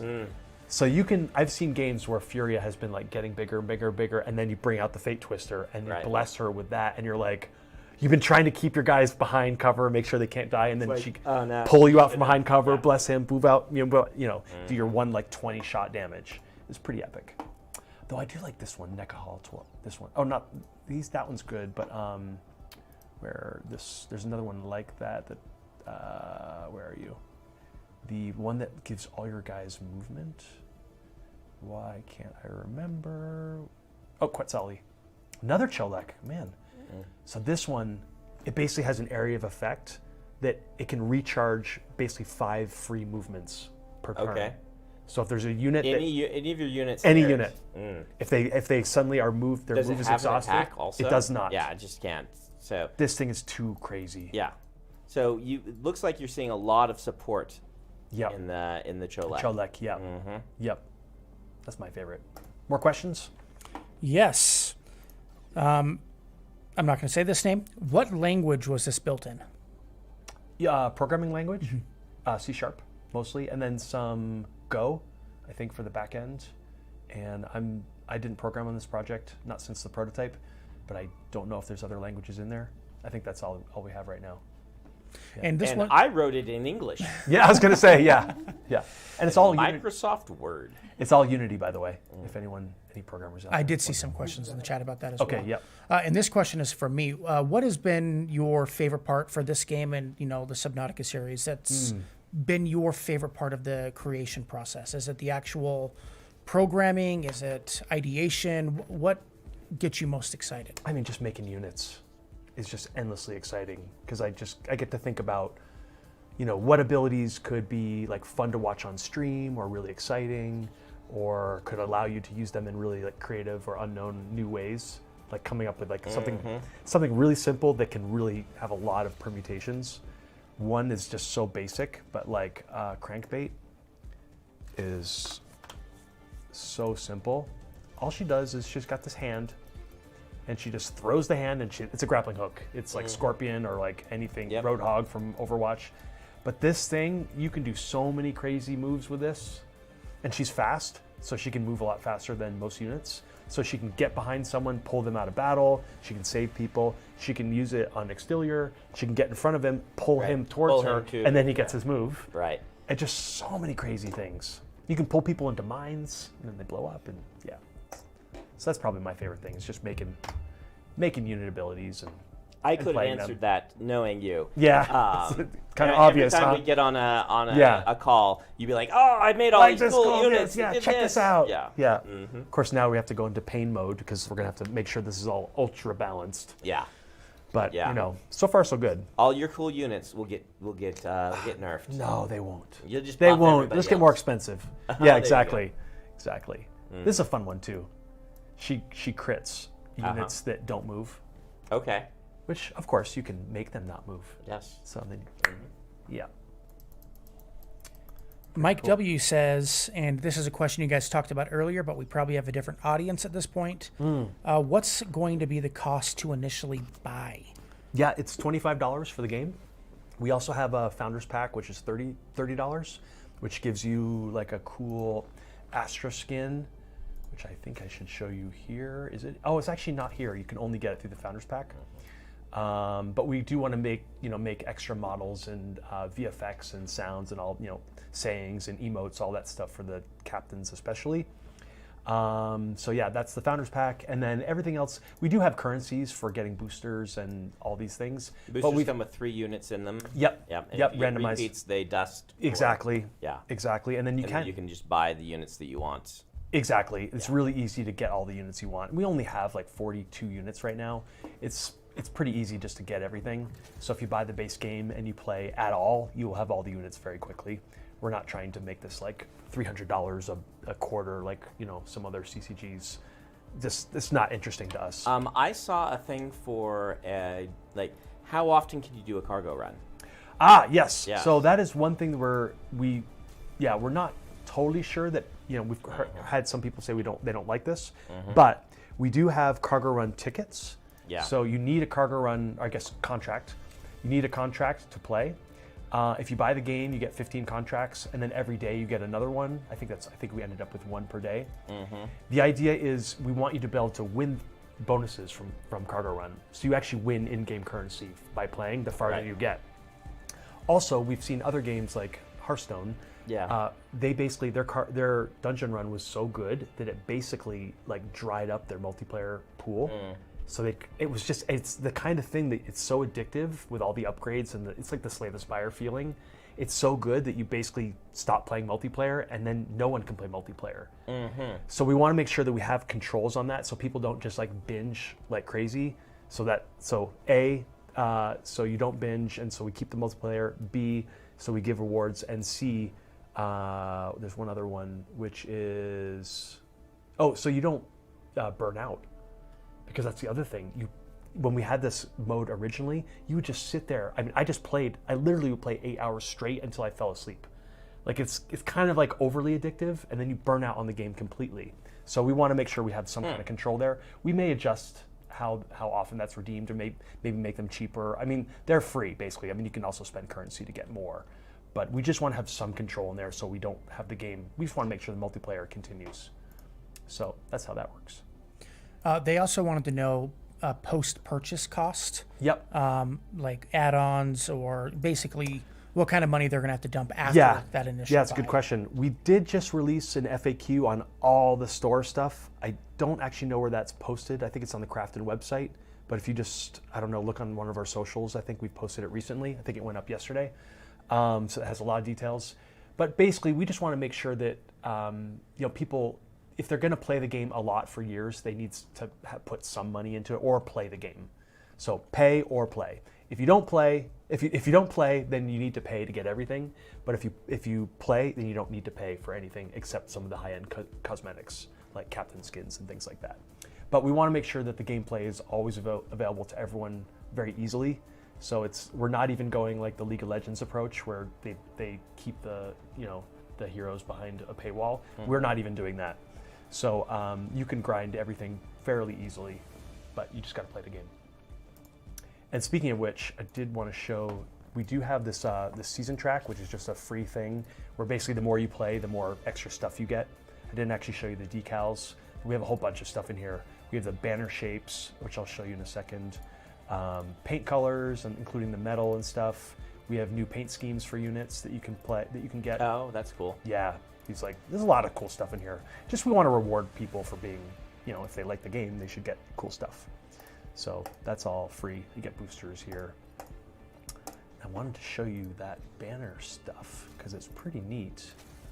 If I do new roster, here's a randomized banner. If I can just hit this randomized thing. So you can basically customize your banner for your roster.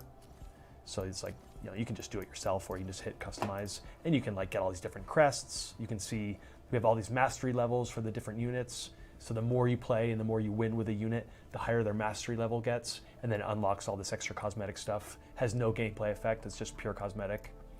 There's all these different shapes you can get, so you can, it's just kind of like a part and parcel for a miniatures game, right? Yep. Really customizing your roster and making it feel like it's yours. So yeah. Pretty cool. And Noel Gosnell wants to know what age is this game appropriate for? I believe that the ratings we've gotten so far are 12 and up. I'm not 100% sure on that, but we're keeping the dialogue quite clean. Some of the themes, I don't know, I guess on the audio drama themes, I'm not sure how those would be rated. Yeah. I think it's all pretty kid, at least teenager friendly. We're trying to keep all the language out of it. I mean, there is, mention of death in the audio dramas, so maybe they're not all appropriate for a 10-year-old, but if I had a 10-year-old, I'd probably let them listen to it. I play Doom with my 10-year-old, so... See, I think it all depends on the child. Yeah, Yep. Yeah. If you're Brandon's kid, you can handle it. Bart Thomas wants to know, and you probably touched on this a little bit already, Brandon. How did the idea of Soulburner turn into Moonbreaker? How did the change from an outline? How did the change from an outline to a game work? I'll talk just a little bit about that though. Yeah. Remember that Soulburner was a setting. I never had a story for Soulburner. It was all this concept for something that, basically, if I hadn't built the Cosmere, this is like, I could have built something like this.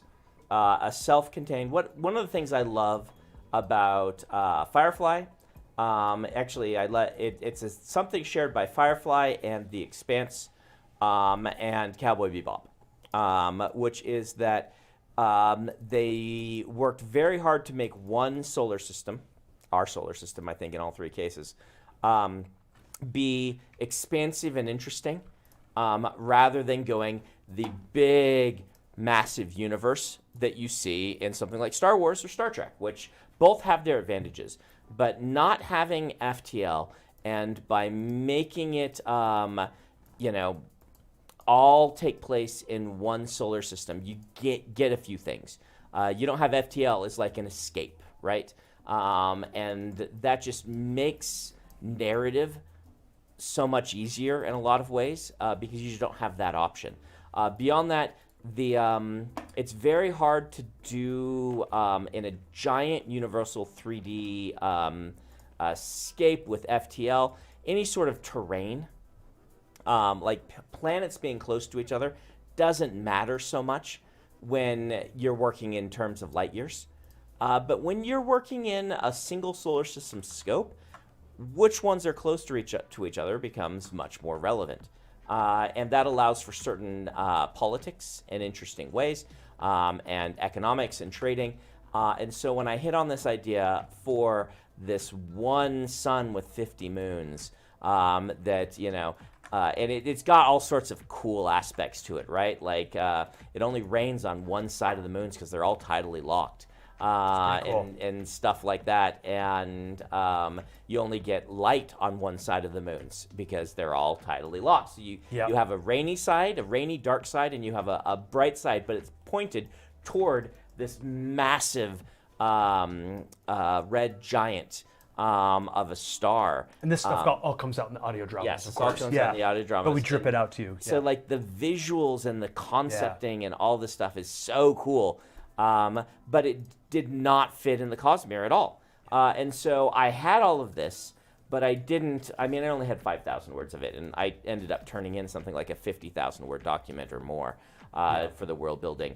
But really, it was a matter of taking that concept and expanding it after talking to Charlie about some of the tonal things he wanted and things like that. Mm-hmm. But there was no outline for a story. That's not what Soulburner was. I'm just in my bliss mode. Were you talking? Yeah, okay. I was talking. Okay. Yeah. I'm painting more beautiful units for your collection. Yes. I like your the music.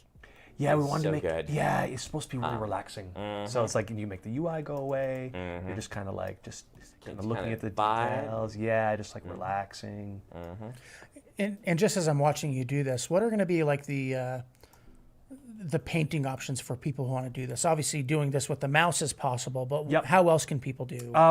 We have tablet support with pressure sensitivity, so that works already. I don't know if we support every single tablet, but I think we just support it in like a pretty universal way so far. That's it. Yeah, tablet and mouse. Show us a decal. Unfortunately, I don't really. I've never seen these here, but I know we support them. I think I just have to. In our playtest, you get them through playing. You get them through playing. I haven't played, and we keep resetting the track because we haven't launched yet. But now, as soon as we launch, there's one. Yeah. So level 4, you get all these different damage decals. decal Isn't that packs. cool? That's a cool idea. It's actually really awesome. So are those only visual? They're just do they visual. change the mod? Nope. No. Okay. No, they paint. They basically paint burn. onto them, It's basically paint. Mm-hmm. So once you've got it down, you can actually just repaint over it. Oh, cool. They're not like separate entities. They're actually just going to the paint job. So, is there any talk of ever adding like separate entities and stuff that you can glue on? And yes. Stuff? Yeah. Yes. I think that would be very, very cool. We just have to wait until we see if the game supports it. It's popular. Yeah, exactly. Yeah. Look at this. Nethadori decals. There we are. So cool. Mm-hmm. But you got to play to get this stuff. Yep. Can't just get it for free. Oh, and we have these auras. So we have different ways that you can equip. Basically, you can equip an aura with your roster. Uh-huh. And then depending on the level of rarity of your units inside that roster, they are affected in more ways. Basically, this is a Cinder Glow, and they get more Cinder Glow if the more rare they are. Okay. Not gameplay again. Just Zero gameplay, just cosmetic, pure but cosmetic. Yeah. That's super cool. Yeah, so it just gives you a, we want to make sure that there's... I mean, we're building a miniatures game. Yeah, Miniatures you need to games are customize about it how customized and expressing yourself. cool Exactly. your miniatures are. Exactly. That's why you play a game like this. Yep. So Like decal pack. there we I've are. seen all these. So pretty cool. And I don't know, maybe you want like a rose pattern, a flower pattern for your banner. Or beat up bullet holes. Yeah, and we have these little banner crests for so many different units. And then of course different paint jobs. So we did Gloomside version of a lot of these units, Yep. So Gloomside is the side that points toward that's cool. rain and darkness. Yep. So I don't know how there was discussion of a Gloomside map. We'll do that later. Feel like I played on one once. No, that was just broken lighting. Just broken lighting. Okay. Yeah. But there's discussion of how do you make sure it's not too dark, right? Yeah. But yeah. It's early access, can't you tell? Greg I really Reynolds. want you to add ships that you can paint. Oh, I think it'd be that's so the thing awesome. you want to do on stream is paint your ship. Or terrain. What if Yeah. you could paint the terrain? Oh. So all these were props that you could just paint them. One Like day. build your own maps kind of stuff? Build your own maps. It's screaming for it. Yeah. Yeah. But we can't do it for a little while. Or I should say, sometime. Got our hands full at the moment. That goes into another question that I saw from the chat from Rani. Can players mod this game? No. Like create our own minis or something? No, we've talked about kit bashing and stuff, but it's just premature. But I do know, kit bashing is so important in the miniatures community, so it'd be really cool to support that later. But we don't support it kit yet. bashing where you can chop apart two minis and stick And just glue together? stuff all together, yeah. Yeah. It'd be so awesome. It's kind of what you were just talking about. Like, Yeah. we add other stuff on there. But so far, no mods. Yep, not yet. Yeah. Nope. I mean, mods are really hard if you want to support cross-platform, right? And we do actually already support cross. Yeah. It's from the beginning. It just makes it so much harder because if it's got any multiplayer aspect at all. Totally. Like mods get super hard with multiplayer, and then cross-platform multiplayer. Yep. It just, Totally. Greg Reynolds says, is there or will there be a tutorial to guide new painters? Oh, painters. We do have a painting video. I'm not sure if this build has it. Is this the updated one? Yeah, we do have it right here. So we have we have some videos in here to just give you all the basics on how to play and how to paint. So we do have that here. And then other than that, it's just practice. Yep. This explains all the basics in like 3.5 minutes. It's pretty darn simple. But we've already seen during the playtest weekends, we already saw like half the streams were just painting only. So this is going to be great minis painters all over Twitch in just 2 days.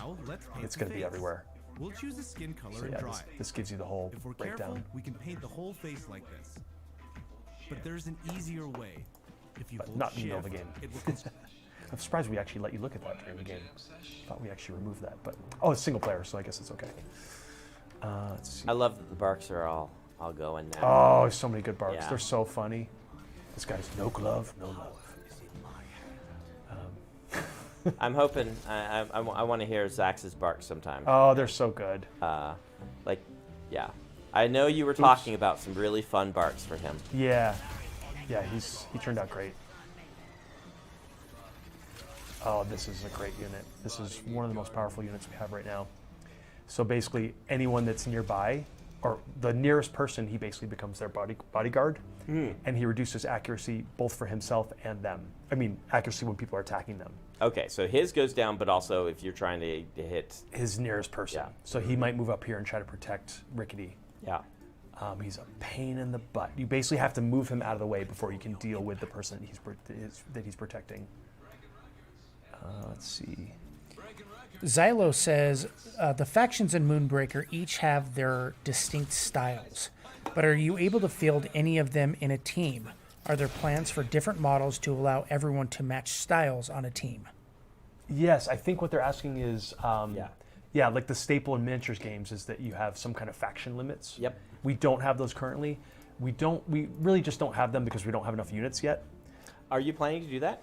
I mean, I know it depends. you talked about it. Yeah, I think we have to be careful. Like- we might. And yeah, like to kind of summarize some of the discussions I know that that Charlie has had. I built Moonbreaker so that the cultures were not factions necessarily. Meaning, if you're Methodori, your captain is Methodori. Yep. Like yes, they're space Romans kind of. Yep. But their army contains people from every culture, right? Yep. It's not like and I feel like when I was building Moonbreaker, one of my things I said was that look, there's lots of different ways to build cultures. I want to pick a distinct time in Earth's history and kind of draw inspiration intentionally from a group of Earth cultures. The reason for this being is we do this kind of unconsciously a lot, and I wanted to kind of own our influences rather than be accidental at it. Because if you're being accidental at it, that's one step for being insensitive, right? But if you're being conscious about it, you're like, this is where my inspiration is coming. And they are not, like the Methodori are not just space Romans. They have their own thing, but kind of the concept behind them started there. But in the real world, there was a whole lot of, even in the time range I was using to start my inspiration, which is about 500 BC to about 500 AD, where cultures were a lot more multicultural, or cities were a lot more multicultural than we think that they were. I wanted to, if you're playing Methodori, you can have anybody on your team, even if it were a straight up Methodori. Now you may want to paint them Methodori colors instead, right? And things like that, because they're all a Methodori team led by a Methodori captain. But one other thing you have to remember is the captains themselves are not, they're built to all be basically solo. They're not representing a government. You may have a Methodori captain. You might want to have a team that uses Methodori discipline. So you're going to paint them all kind of using Methodori colorings and things like that, regardless of which culture they're from. But you also, more likely, are going to be like, hey, I hired this crew, right, from around the reaches. And this crew, oh, you just kicked your bomb over. That's cool. Isn't that cool? And so your crew each represents their own individualism. Or you might be like, let's build them all together. But the idea is, like, you're not, you're a captain. You are an independent captain going out here, collecting cinder and going on adventures. That's who you are. And you get to decide for your crew what that represents and what that means. And you should paint them appropriately. I don't think there's any intention ever to be like, this piece that is the Cholek support piece, we will create a different version of it that it was the Methodori support piece, so they can all be Methodori. It has the same powers. I don't think there's a plan to do that. No. Now the trick is, of course, is that it's a staple in miniatures games. Yes. To have some kind of faction It is, limiting, and maybe CCGs. you'll go that way. Yeah. And we may end up by making If you have- smugglers the generic one. If you have and then- so many pieces, you might be like, this captain can only have this.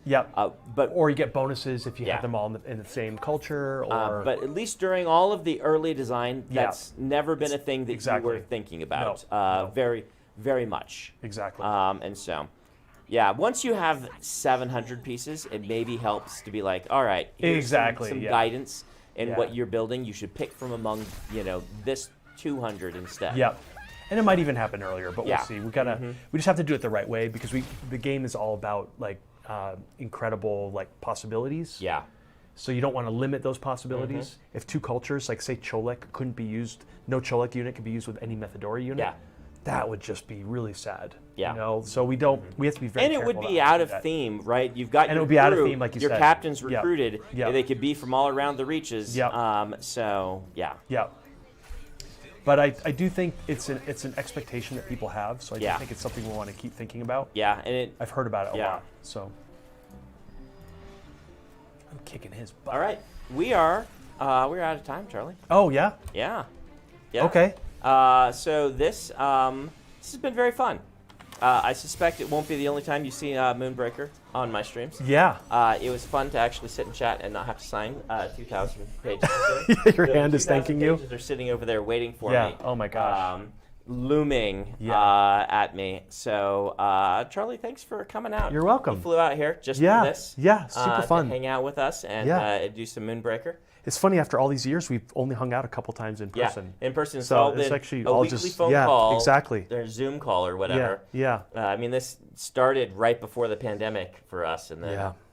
But we're back to normal. we're back to normal. Yeah. I did one flight out to LA and Yep, that's hung right. out, and then came back and we started into it, and then the pandemic. hit. Yeah.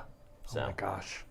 We're finally at the gate. Finally, It's finally pushing 2 it. days. It's 2 days. 2 days. Less than 2 days. Yes. Oh my gosh. Yeah. And then hopefully you guys can all play, and hopefully you guys really get excited about that audio drama, because that's where you start to see Brandon's work, you know, Yeah. his world building really shine. And Dan Wells's. Yeah. Dan Wells wrote all the audio drama scripts, and they're just fantastic. They're really heartwarming, and you learn about the world, you learn about the units and captains, and I'm just really can't wait to see what people think about those. So thank you guys. We'll be back when the next live stream, Adam. All right. It's probably not for a while, right? 'Cause Probably not until November, I would This imagine. was kind of our October. Yeah. We just moved it up because Okay. Moonbreaker was coming out Yeah. this week. and Thank we'll you have to for doing decide that. if we want to do one in November, because that's Yeah. the Lost Metal release Metal and release. that. So we'll We'll talk. figure it out. I just have a lot of pages still to sign. Yeah. I have to find out Yeah. from Kara how many. But anyway, we'll see you guys in Thanks, maybe everyone. a month or so. See you online.